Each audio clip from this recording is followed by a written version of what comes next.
Le rideau s'abattit comme une guillotine sur le silence de la salle comble. Et Séraphin, le cœur battant à tout rompre, sentit les applaudissements le frapper comme une vague d'eau glacée. C'est fini, Thomas. Fini.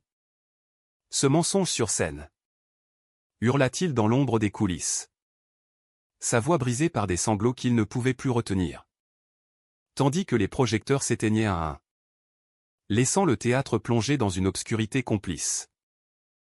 Et là, dans ce noir absolu, une main chaude celle de Thomas. Le régisseur effleura sa joue, murmurant « Non. Mon amour. C'est seulement le début. » Séraphin recula d'un pas. Le souffle court, les yeux rivés sur la silhouette familière qui émergeait de l'ombre. Thomas, avec son éternel manteau de laine grise et ses lunettes à monture fine qui glissaient toujours sur son nez aristocratique, avait l'air d'un fantôme bienveillant au milieu du chaos des accessoires abandonnés. Le théâtre de la Comédie Française. Ce sanctuaire parisien où les passions se jouaient depuis des siècles, semblait soudain trop petit pour contenir la tempête qui couvait entre eux. Séraphin. 32 ans. Corps athlétiques sculptés par des années de rôles exigeants. Sentait encore l'adrénaline de la représentation couler dans ses veines. Il avait incarné ce soir-là un mari trompé. Un amant déchu. Dans une pièce qui mimait l'amour hétérosexuel avec une ironie cruelle. Et chaque réplique, chaque baiser fin avec sa partenaire, avait été une lame plantée dans sa chair vive. Qu'est-ce que tu veux que je dise, Séraphin? Que j'ai tout gâché? La voix de Thomas était basse. Presque un chuchotement. Mais elle portait l'accent roulant du sud-ouest. Ce roulement des airs qui avait toujours fait fondre Séraphin comme du beurre au soleil. À 50 ans. Thomas était le pilier de ce théâtre, régisseur en chef. Maître des ombres et des lumières. L'homme qui tirait les ficelles invisibles pour que la magie opère. Mais pour Séraphin, il était bien plus, l'amant secret. Le confident des nuits volées. Le seul à qui il avait osé avouer. Un soir d'ivresse après une première. Que son cœur battait pour un homme pour lui. Séraphin secoua la tête. Les larmes perlant au coin de ses yeux verts. Héritage d'une lignée bretonne têtue. Gâché? Tu as tout orchestré. Thomas. Cette pièce. Ces scènes de mariage factice où je dois embrasser Élise comme si c'était la vérité. Et toi? Derrière le pupitre. Tu diriges ça comme un marionnettiste sadique.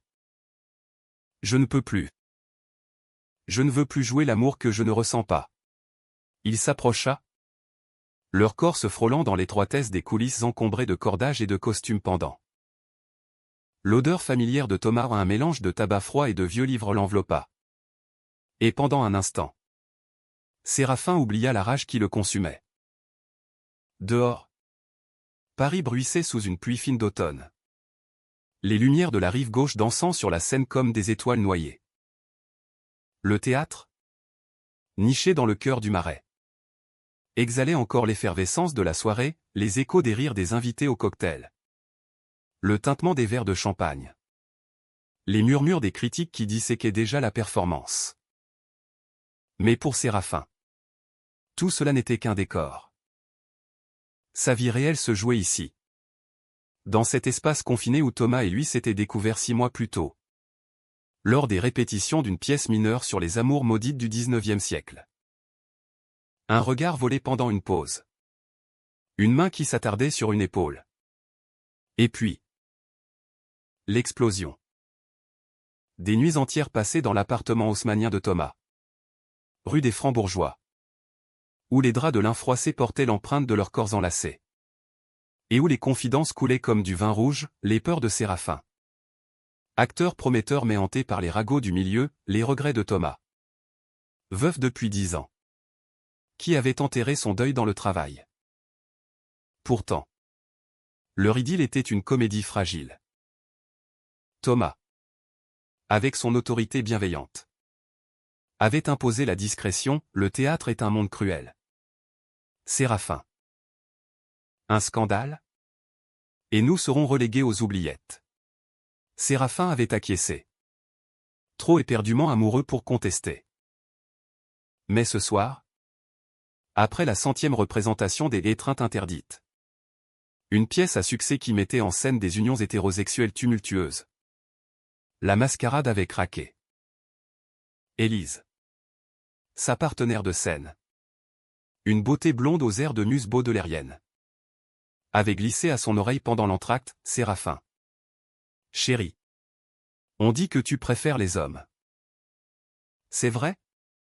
Imagine le buzz si ça se savait. Ces mots, prononcés avec un sourire enjôleur, avaient été un poison lent. Étaient-ce de la jalousie? Une menace voilée? Ou pire, une rumeur semée par un rival? Séraphin s'effondra sur une caisse de décor, le visage dans les mains. Élise sait. Thomas. Ou du moins, elle soupçonne. Et si elle parle? Si le directeur l'apprend? Je ne suis qu'un comédien sous contrat. Pas une star intouchable comme toi. Thomas s'agenouilla devant lui.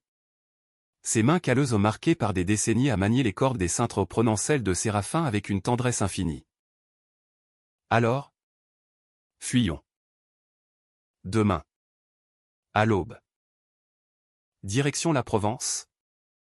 Ma maison de famille à Gordes. Loin de ces lumières qui nous brûlent.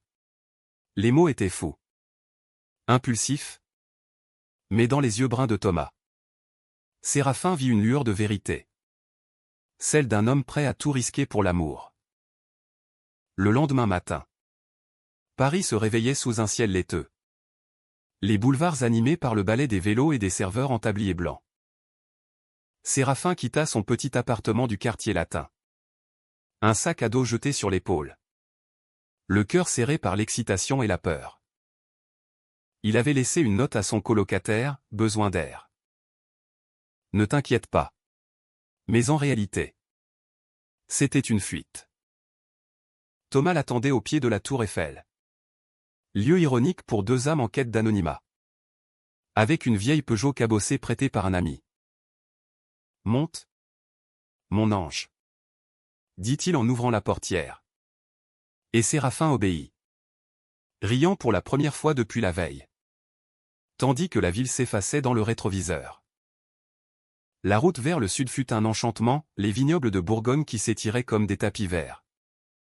Les villages perchés du Luberon où les lavandes sauvages exhalaient encore leur parfum estival malgré l'automne naissant.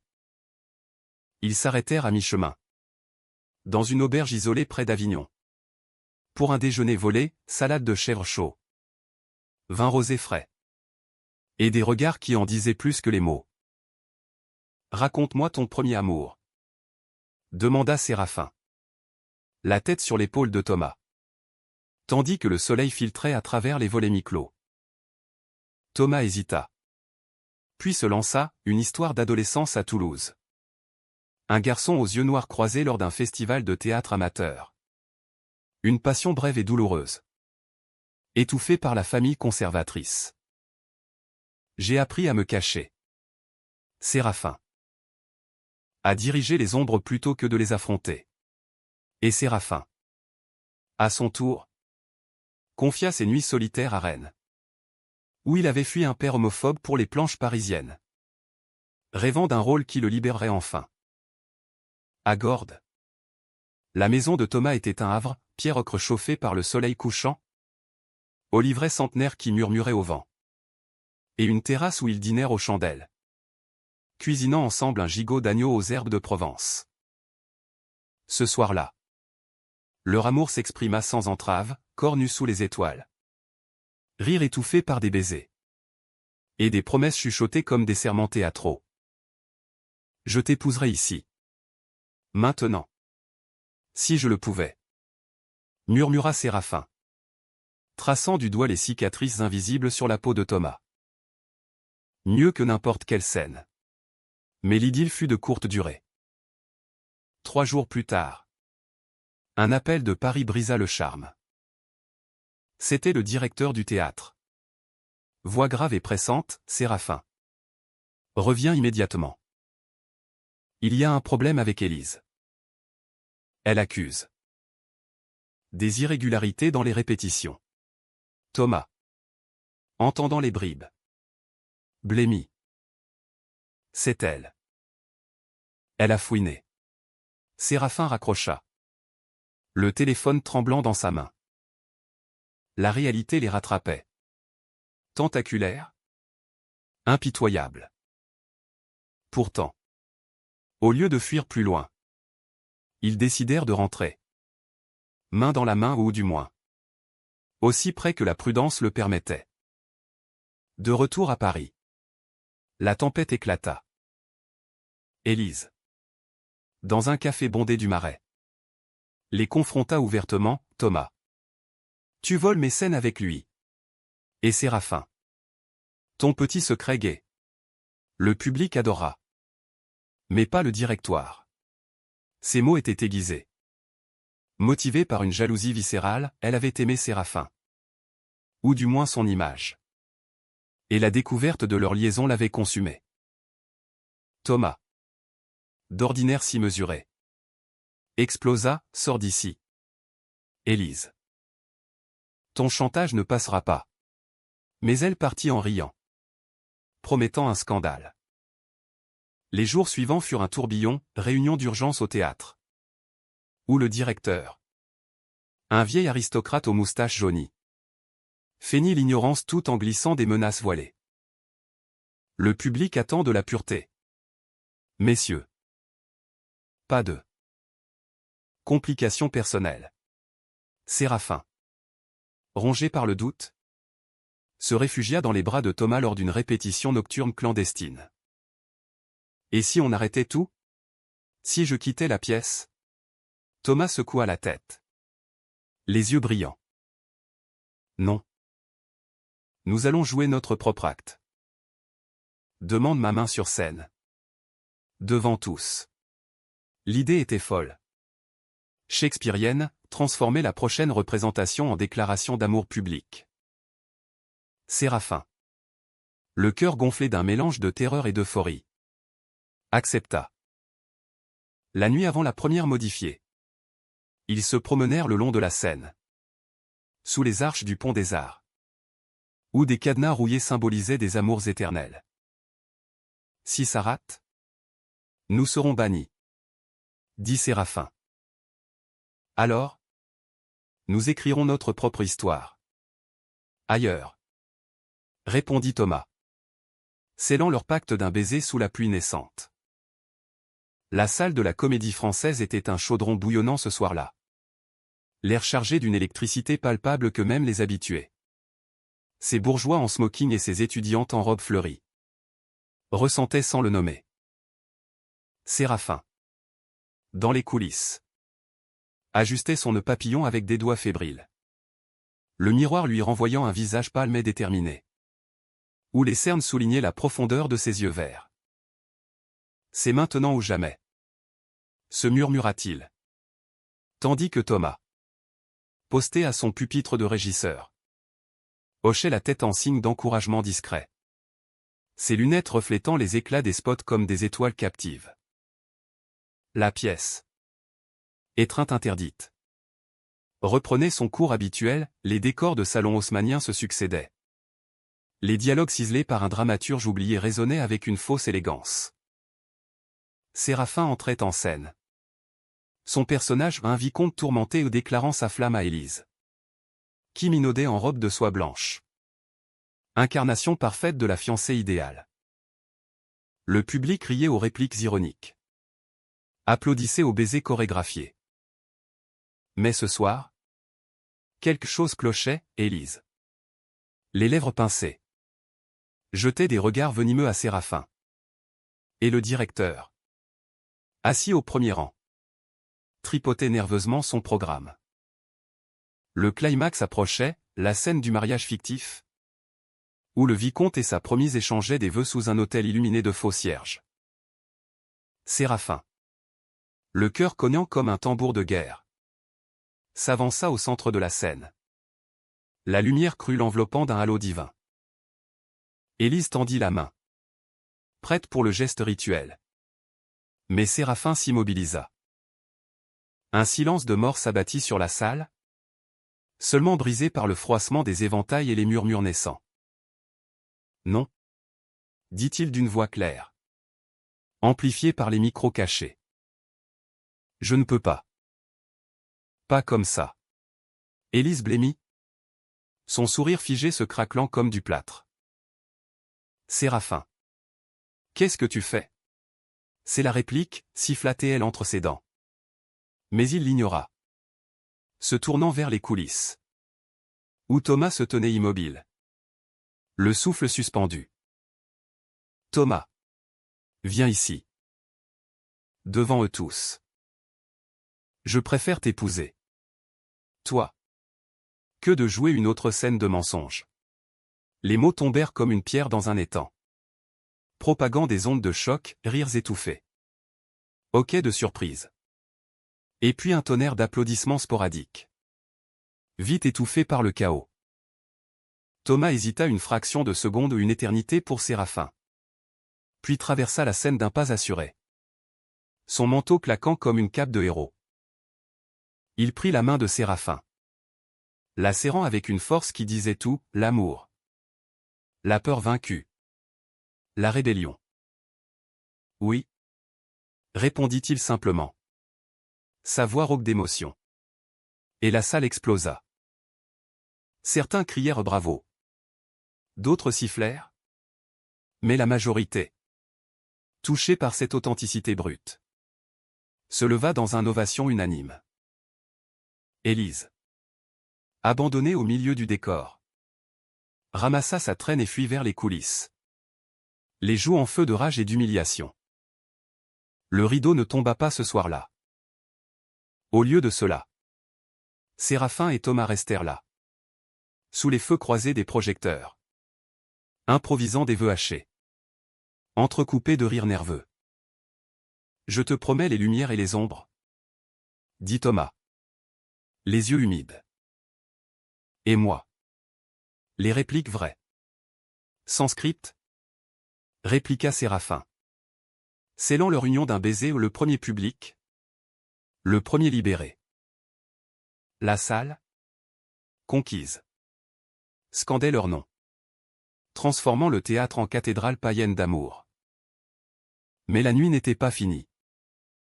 Dans les loges, tandis que les échos des applaudissements s'estompaient, le directeur surgit, visage rougeau de fureur contenue. Vous avez ruiné la pièce. Le contrat est rompu. Séraphin. Et toi, Thomas, ton poste est en péril. Pensez à la réputation de la comédie. Thomas, encore essoufflé, se redressa de toute sa hauteur. La réputation? C'est l'hypocrisie qui la tue. Pas l'amour. Demain, nous démissionnons. Séraphin, le bras autour de la taille de son amant, acquiesça, un poids se soulevant de sa poitrine comme une brume matinale. Les jours suivants furent un maelstrom médiatique. Les journaux parisiens titraient en majuscules « Scandale à la Comédie, un mariage gay improvisé sur scène ». Libération saluait la révolution théâtrale, tandis que le Figaro maugréait sur la décadence des planches. Élise, dans une interview larmoyante à France Inter, se posait en victime, ils m'ont trahi. Moi qui les aimais comme une sœur. Mais ces mensonges se dégonflaient vite, des témoins confirmèrent son chantage. Et bientôt, elle fut reléguée à des rôles mineurs dans des théâtres de banlieue. Séraphin et Thomas. Eux. Choisirent l'exil temporaire. Ils s'installèrent dans un petit appartement du VE arrondissement, près du Panthéon, où les murs suintaient d'histoire et de philosophie. Les matins étaient paresseux, café noir fumant sur le balcon, croissant tiède du boulanger d'en bas.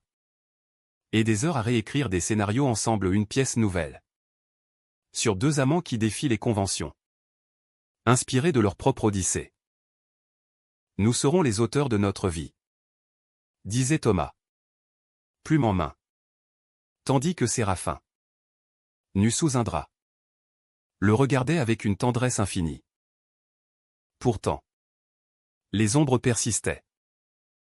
Thomas, hanté par son passé, confia un soir. Lové contre Séraphin, mon mari. Il s'appelait Julien. Mort d'un accident de voiture. Il y a 12 ans. J'ai cru que je ne pourrais plus aimer. Séraphin, caressant ses cheveux grisonnants, répondit doucement, et moi. J'ai cru que l'amour était un rôle à jouer. Tu m'as appris qu'il est une improvisation. Leur nuit était des symphonies de corps et de mots. Explorant les contours de cette intimité nouvelle. Libéré des regards obliques. Un mois plus tard. Une offre inattendue arriva, un théâtre off à Montmartre. Dirigé par un metteur en scène queer excentrique. Proposait de monter leur pièce. Sans compromis. Précisa la lettre. Séraphin et Thomas acceptèrent. Et la première fut un triomphe intime, une salle comble de soutien. Des amis du milieu qui avaient fui avec eux la rigidité de la comédie. Et au premier rang. Un couple âgé ou les parents de Thomas. Enfin venus de Toulouse. Les yeux embués de larmes fières. Fils, nous avons eu tort de nous taire si longtemps. Murmura le père lors du pot de l'après-spectacle. Serrant Thomas dans ses bras. Mais le vrai test vint d'une trahison inattendue. Lors des répétitions. Un jeune comédien. Ambitieux et jaloux. Vola le script pour le vendre à un producteur rival. Le texte fuitait en ligne. Déformé. Moqué par les trolls des réseaux. Séraphin. Dévasté. Accusa Thomas, c'est ta faute. Tu as toujours voulu tout contrôler. Comme au théâtre. Les mots blessèrent. Et pour la première fois. Ils dormirent séparés. Le silence de l'appartement comme un mur de glace. Thomas. Seul dans la nuit. Repensa à ses doutes, était-il trop vieux pour Séraphin? Trop marqué par le deuil? Au matin.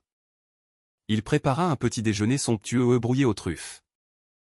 Pain grillé au beurre salé et s'excusa humblement, pardonne-moi. La peur m'a fait trahir notre confiance. Séraphin.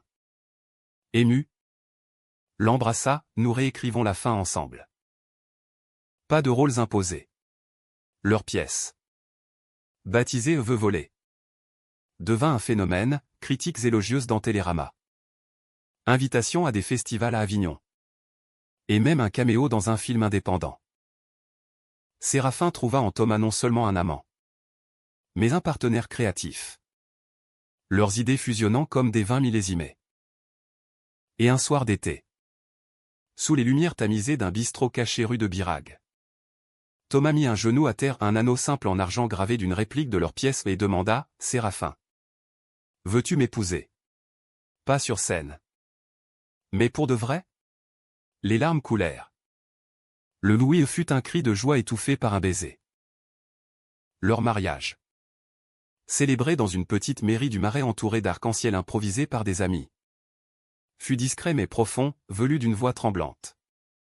Alliance échangée sous un ciel parisien clément. Et une réception dans le jardin d'un hôtel particulier. Où le vin coula et les danses durèrent jusqu'à l'aube. Pourtant, l'humanité de leur histoire résidait dans ces fissures. Élise. Repentante après un exil forcé. Envoya une lettre, pardonnez-moi. L'amour m'a rendu aveugle. Ils lui répondirent avec grâce. L'invitant à une représentation. Et Thomas. Face à son propre fantôme. Visita la tombe de Julien à Toulouse. Séraphin à ses côtés, il serait fier de nous. Dit-il. Déposant une rose. Ainsi, dans le tourbillon de Paris éternel, Séraphin et Thomas apprirent que l'amour n'était pas une scène parfaite, mais une improvisation courageuse, tissée de conflits et de réconciliations, menant à une fin non pas triomphante, mais profondément humaine, à un quotidien partagé, où chaque regard était une déclaration, et chaque nuit, un nouveau chapitre. Les mois suivant leur mariage furent une lune de miel prolongée. Imprégné de cette douceur française qui mêle indolence et intensité, des promenades main dans la main le long des quais de la Seine, où les bouquinistes offraient des éditions jaunies de Proust comme des confidences littéraires, des dîners improvisés dans des brasseries enfumées du Bastille, où le foie gras fondait sur la langue comme une promesse sensuelle, et des après-midi paresseux dans l'atelier de Thomas, transformé en bureau d'écriture, où les machines à écrire cliquetaient au rythme de leur rire complice. Séraphin. Libéré des chaînes du contrat théâtral. Auditionné pour des rôles indépendants, un film sur la résistance queer. Une série sur les amours urbains, tandis que Thomas, consultant freelance, dirigeait des ombres pour des troupes off. Ses ficelles désormais au service de récits authentiques. Mais sous cette idylle, des fissures subtiles apparurent, comme les veines d'un marbre précieux. Séraphin, catapulté sous les feux d'une célébrité inattendue, se vit courtisé par des agents ambitieux. Tu es l'icône gay du théâtre français. Chérie, Hollywood t'appelle. Des invitations affluaient à un rôle dans une production à New York. Des panels à Cannes sur la visibilité LGBTQ+. Thomas, observant cela de loin, sentait une ombre familière, la jalousie. Non pas possessive, mais existentielle. Et moi? Suis-je condamné à être le régisseur de ta gloire? Se demanda-t-il un soir, seul avec un verre de cognac, les lumières de la tour Eiffel scintillant au loin comme un phare moqueur. Le conflit éclata lors d'une soirée mondaine au centre Pompidou, où une expo sur l'art queer attirait la crème du milieu culturel. Séraphin, rayonnant dans un costume slim taillé sur mesure, discutait avec un producteur américain. Un colosse blond aux accents texans. Séraphin. Imagine, toi et un leading man dans un drame romantique. Budget hollywoodien. Mais tournage à Paris.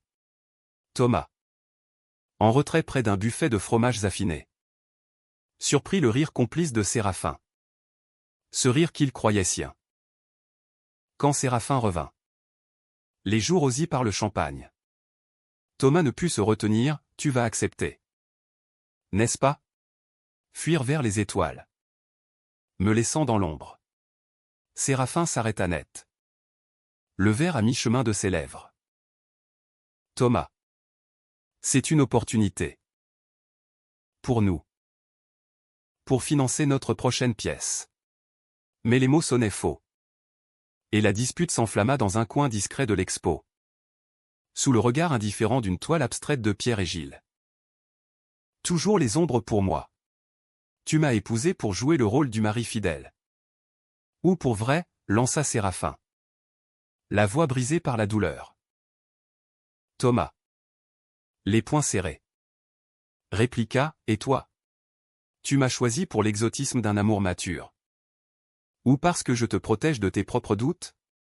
Ils se séparèrent ce soir-là, Séraphin regagnant l'appartement seul, le cœur lourd comme un décor abandonné. La trahison, cette fois, fut plus insidieuse, non pas un chantage extérieur, mais une confidence maladroite. Séraphin, ivre de solitude, appela un vieil ami de Rennes, un ancien amant fugace nommé Lucas, pour se confier. Thomas est jaloux. Il me bride. Lucas, opportuniste, diffusa l'anecdote dans un podcast underground sur les coming out ratés, anonymisant les noms mais avec assez de détails pour que le milieu parisien, ce village géant, bourdonne de rumeurs. Bientôt, les messages affluèrent. Séraphin en crise. Thomas trop possessif? Thomas, apprenant la fuite par un collègue bien intentionné, se sentit trahi au plus profond, pas par les mots, mais par le fait que Séraphin ait cherché consolation ailleurs. Le lendemain, confrontation au Panthéon, lieu symbolique où Voltaire et Rousseau reposaient en silence jugeant. Thomas arriva le premier, assis sur un banc de pierre froide, un bouquet de violettes fleurs de la discrétion amoureuse à la main. Séraphin surgit, essoufflé d'avoir couru depuis le métro, les yeux rougis par une nuit blanche. C'était Lucas. Il a déformé tout. Thomas leva une main apaisante, je sais. Mais pourquoi lui? Et pas moi. Séraphin s'agenouilla, prenant les mains de Thomas dans les siennes. Parce que j'ai peur. Peur de te perdre dans ma propre ambition. Peur que notre amour soit une pause. Pas une éternité. Les larmes coulèrent. Et dans ce sanctuaire laïque, ils se réconcilièrent avec une honnêteté brute, promesse de communication ouverte. De projets communs plutôt que solo. Allons à New York ensemble. Proposa Séraphin. Je réaliserai ton film. Thomas sourit. La première fois depuis des jours, seulement si tu joues le lead. Et moi. Le régisseur de ton cœur. Leur résilience se cristallisa dans une nouvelle œuvre, une nouvelle pièce. Ombres amoureuses. Explorant la jalousie comme un personnage à part entière. Avec des scènes où les amants se trahissent et se retrouvent dans un tourbillon de lumière changeante. Les répétitions. Dans un petit théâtre du Belleville multiculturel. Devinrent un laboratoire d'intimité, rire aux éclats quand un projecteur tombait. Étreinte volée entre deux prises. Et des nuits où il réécrivait les dialogues nus sur le lit. Corps entrelacés comme des guirlandes de mots. Pourtant, le monde extérieur ne pardonnait pas facilement. Élise, revenue d'exil avec une humilité forcée, tenta une rédemption en proposant une collaboration, laissez-moi jouer la rivale repentie dans votre pièce. Séraphin et Thomas, dans un geste de pardon humain, acceptèrent, transformant l'ancien antagoniste en allié. Sa performance, lors de la première, fut un triomphe vulnérable. Elle incarna la jalousie avec une vérité qui arracha des larmes au public. Et après le rideau, elle serra Séraphin dans ses bras, merci de m'avoir vu. Le succès les propulsa, invitation à des festivals queer à Berlin. Des articles dans The Guardian sur le couple qui a réinventé le théâtre français. Mais la vraie richesse fut intérieure. Thomas, affrontant ses démons, entama une thérapie avec un psychologue spécialisé. Explorant le deuil de Julien non comme une chaîne, mais comme un chapitre fondateur. Il t'aurait aimé, dit-il à Séraphin un soir, lors d'un pèlerinage à Gordes, où ils plantèrent un olivier en mémoire. Séraphin, à son tour, confia ses insécurités d'acteur, et si je ne suis que le masque? Leur amour s'approfondit ainsi. Layé par layé. Comme un vin de Bordeaux qui gagne en complexité avec les ans. Un hiver rigoureux. Ils adoptèrent un chat errant, un matou gris aux yeux jaunes, baptisé Baudelaire, qui devint le gardien de leur silence complice. Et au printemps, lors d'une escapade à la Côte d'Azur, sous les pins parasols de Nice, Thomas organisa une seconde cérémonie, pas légale, mais symbolique, avec des amis et des vins locaux, où ils renouvelèrent leurs vœux face à la mer Méditerranée. Azur infini miroir de leurs âmes. La trahison finale. Inattendue. Vint d'un allié, le producteur américain. Feignant l'intérêt. Plagia des éléments de leur script pour un blockbuster. Le procès fut bref mais épuisant, drainant leur énergie créative. Séraphin, au bord du gouffre, douta, sommes-nous maudits? Thomas, inébranlable, répondit, non. C'est le prix de l'authenticité. Et nous vaincrons. Ensemble. Le verdict favorable aux royalties substantielles fut une victoire douce amère. Mais elle les unit plus, ils fondèrent une fondation pour jeunes artistes queer, offrant des bourses et des espaces de répétition gratuits dans le Marais. Voir ces talents émerger. Libres d'exprimer leur vérité. Fut leur humanité rendue, non pas des héros intouchables, mais des guides bienveillants. Cicatrisés par leur propre bataille. L'été 2026 enveloppa Paris d'une chaleur languide, transformant les rues pavées en four à émotions où les amours se consumaient ou s'épanouissaient.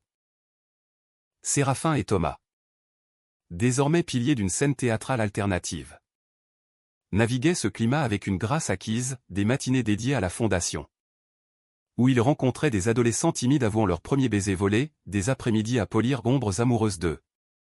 Une suite explorant le deuil et la renaissance, et des soirées où Baudelaire ronronnait sur leurs genoux. Gardiens jaloux de leur intimité.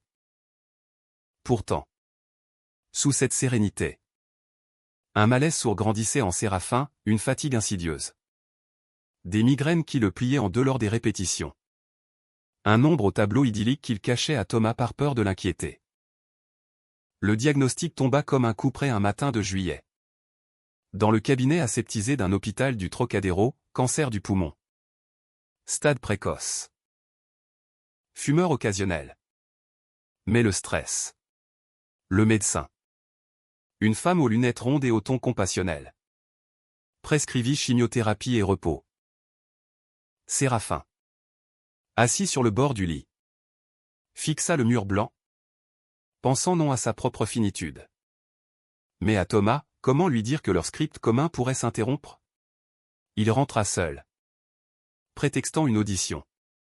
Et erra le long des Champs-Élysées. Où les vitrines de luxe moquaient sa vulnérabilité. La révélation eut lieu lors d'un pique-nique improvisé aux Tuileries. Sous les marronniers en fleurs. Thomas. Étendu sur une couverture à carreaux. Mordait dans une baguette croustillante quand Séraphin craqua, « J'ai un cancer ». Les mots sortirent nus. Sans prologue. Et Thomas lâcha son pain. Le visage décomposé par un mélange de choc et de tendresse infinie. Mon amour. Pourquoi ne m'as-tu rien dit? Séraphin pleura alors. Les épaules secouées, parce que je refuse d'être le malade qui te vole ta joie. Notre histoire doit être heureuse. Thomas l'enlaça. Ignorant les regards curieux des passants. Et murmura, notre histoire est humaine. Séraphin. Pas un conte sans nuages. Nous combattrons ensemble. Ce fut le début d'une nouvelle acte, des rendez-vous à l'hôpital où Thomas lisait des poèmes de Verlaine pour distraire Séraphin des aiguilles, des nuits où il parlait de mort non comme une fin, mais comme un interlude. Évoquant Julien et les leçons d'amour perdues, et des rires forcés devant des films comiques. Ou Séraphin. Chauve sous son bonnet de laine. Mimait les grimaces pour arracher un sourire à Thomas. Le conflit surgit de la trahison la plus cruelle, le corps lui-même. Ce traître intime. Lors d'une rémission apparente. Séraphin. Euphorique. Accepta un rôle dans une tournée européenne au Berlin. Londres. Rome pour la fondation. Ça nous changera les idées. Plaida-t-il. Thomas. Terrifié par la séparation. Accusa, tu fuis. Tu préfères les applaudissements à mes côtés. La dispute. Violente. Ce soldat par une porte claquée. Séraphin partant seul pour la première étape. Le cœur en lambeaux. À Berlin. Sous les néons du Berghain, club mythique où la nuit queer pulsait comme un cœur géant. Séraphin se perdit dans une danse effrénée. Cherchant l'oubli dans les corps anonymes. Mais au petit matin. Dans une chambre d'hôtel impersonnelle. La solitude le frappa, un appel à Thomas. Sanglots mêlés à des excuses. Reviens. Sans toi. Je ne suis qu'une ombre. Thomas. À Paris. Avait passé la nuit à écrire une lettre des pages manuscrites sur leur amour comme un théâtre en perpétuelle répétition et pris le premier vol. Leur réunion à l'aéroport de Téjeul fut un tableau vivant, Thomas. Valise à la main. Courant vers Séraphin qui attendait. Pâle et fragile. Une pancarte ironique, épouse-moi encore. Ils rentrèrent ensemble. Transformant la tournée en duo, Thomas comme régisseur itinérant. Ajustant les lumières de leur vie nomade. La maladie, loin de les briser, forgea une intimité plus profonde, des massages aux huiles essentielles après les chimios. Des confessions chuchotées sur l'avenir, adoption peut-être. Ou simplement plus de voyages. Main dans la main. Élise. Apprenant la nouvelle. Se mua en ange gardien inattendu, elle organisa des collectes pour la fondation. Et lors d'une représentation bénévole. Joua un rôle écrit pour elle une muse protectrice. Touchant Séraphin aux larmes. Tu m'as sauvé en me pardonnant. lui dit-elle backstage. Thomas, observant cela, sentit une paix nouvelle, la trahison passée n'était qu'un chapitre clos. Le climax émotionnel survint lors d'une rémission complète, annoncée par un scanner radieux. Ils célébrèrent à Gordes, dans la maison familiale, avec un rituel païen, un feu de camp sous les étoiles, où ils brûlèrent symboliquement les scripts de leur peur aux pages noircies par les flammes, libérant des volutes comme des prières. À nous, à l'imprévu, trinqua Thomas avec un pichet de rosée. Séraphin, les yeux brillants, répondit, et à l'amour qui guérit. Pourtant, l'humanité résidait dans l'impermanence. Des rechutes mineures les guettèrent. Des doutes sur l'avenir. Mais chaque fois, ils se réinventèrent, une pièce sur la maladie et l'amour. Lumière intime, qui remporta un Molière et sensibilisa des milliers. Séraphin, survivant marqué mais vibrant, devint ambassadeur. Tandis que Thomas, son pilier, trouva dans le soin une vocation nouvelle au atelier de théâtre-thérapie pour malades. Un automne doux. 5 ans après leur déclaration scénique, ils adoptèrent un garçon de 8 ans. Un orphelin aux boucles brunes et au sourire timide. Prénommé Elliot en hommage à un poète qui chanta les amours cachés. La famille qu'ils formèrent fut chaotique. Joyeuse, des dîners bruyants où Elliot mimait les rôles de ses pères. Des Noëls au coin du feu avec des histoires de fantômes bienveillants.